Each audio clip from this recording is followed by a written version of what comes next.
So what I'm going to do is add one more visual to my page, and I'm going to use this little value right here, which is just a card. It shows me some basic information.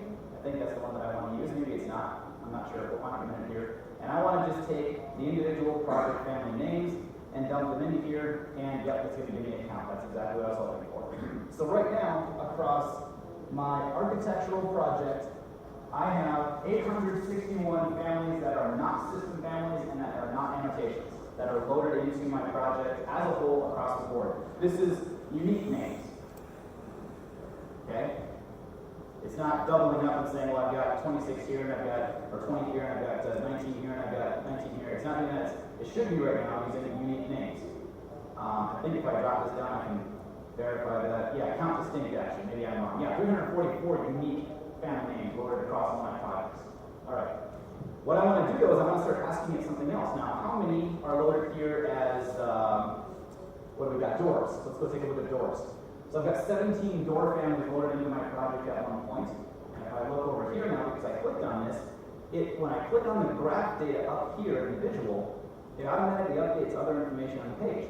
17 total door families loaded. If I click on and say furniture, 58 individual unique furniture families loaded at this point in time, at that date and timestamp in that project. So after that, now I can present that. Somewhat interesting, kind of cool, maybe. Okay. Over here, I can see the actual explicit list of that furniture, the individual families. Now, if I wanted to take this even further, we could start building up a graph that takes a look at the individual families at certain snapshots in time and looks at the types that are loaded in those families if I want to get that deep into it.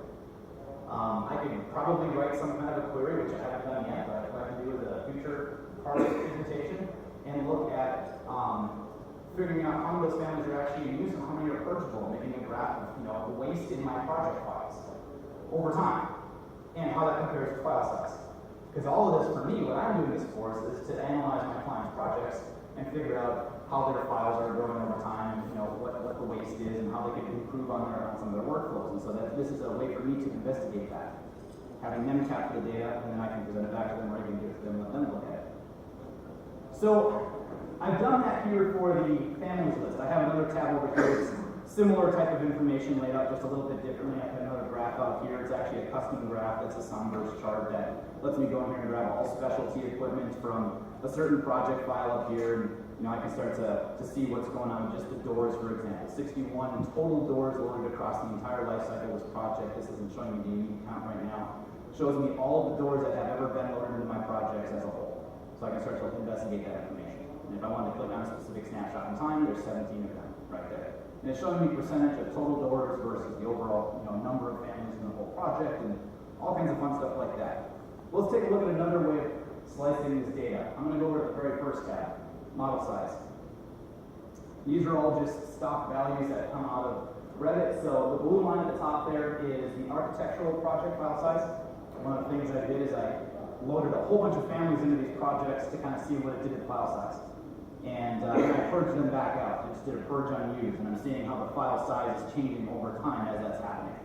And so I'm capturing that data. If I wanted to filter this information out, I have little filters right here to just isolate the architectural project versus the mechanical project versus whatever, right? This is just file size in bytes, so it's over 60 million bytes in that project at that time. So I also have a graph right here that I decided to build in here, and I hit it on purpose. But this particular graph is designed so that if I click on, say, the architectural project right there, that's actually not as meaningful. Let me grab just the actual file, isolate it. This is showing me a graph of how many families are loaded in and how that potentially relates to the individual file size. So the bars is the quantity of individual families, so 212 families.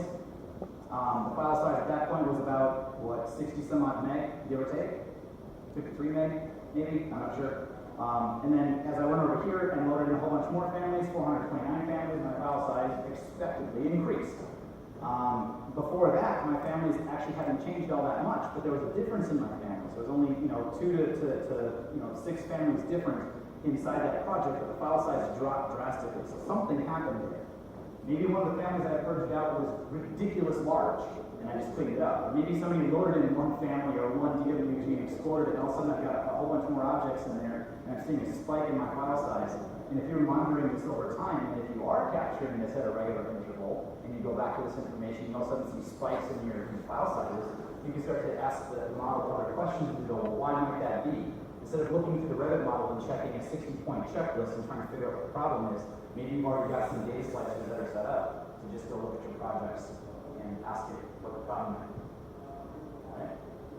Questions so far, in addition to what we're talking about? Yeah. Can you save these sheets and views that you have set up and change databases underneath them? Yes, you can. In fact, recent release of Power BI lets you have templates set up. So on a project-by-project basis, you can do this. You can just open up that template and load up to a specific database with specific project information in there. So you can definitely do that. Yeah. Absolutely. Yes? You said publishing, was that not with the free version? I don't believe publishing, at least last I checked, publishing wasn't with the free version. If anybody else in here has used it and want to deny that, that's fine. Let me know, because I might be wrong. I don't know everything. I act like I do, but I certainly don't. But yeah, I don't think publishing, I'm giving a thumbs up. Publishing is not available with the free version of Power BI. It's quite expensive. Yeah. So there are other tools maybe that are open source that might be able to do it, but Power BI in free form does not allow certain publishing of certain information. Yeah. All right, other questions? No? All right.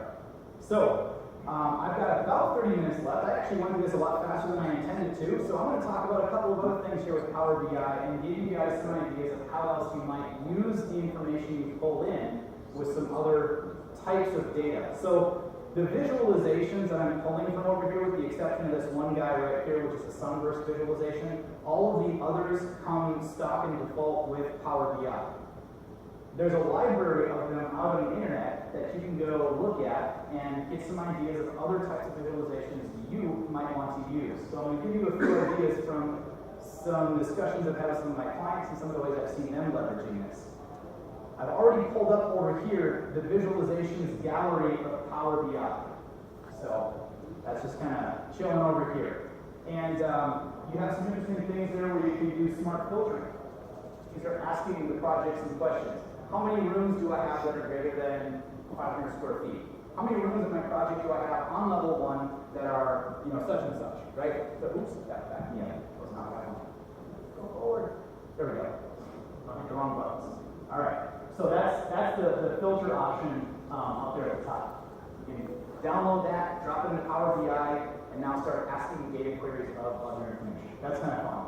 And I also can have charts that automatically update. So everything you do in the Power BI interface, if you can click on something or type something in, it'll update your charts automatically. Another interesting one that I saw here was, let's see, right here, the visualization one. So what does that look like to everybody? Floor plan, right? So if you can take a floor plan, your own custom floor plans of your building, slice them up, or even 3D views of your building that are sliced down, and start adding regions to them for colorization, and then start asking it questions with that filter tool and say, how many rooms do I have that are blah, blah, blah, and instead of it having a graph just go up and down, it actually highlights those rooms in a floor plan, or highlights certain doors, or highlights whatever. So, in Revit, can you do that? Sure, absolutely you can. But can you give that to Joe Owner and have Joe Owner do that? Nah, probably not, because Joe Owner probably doesn't know how to use the Revit interface. And so that can be a little tricky. Question? I'm going to be Revit a little bit.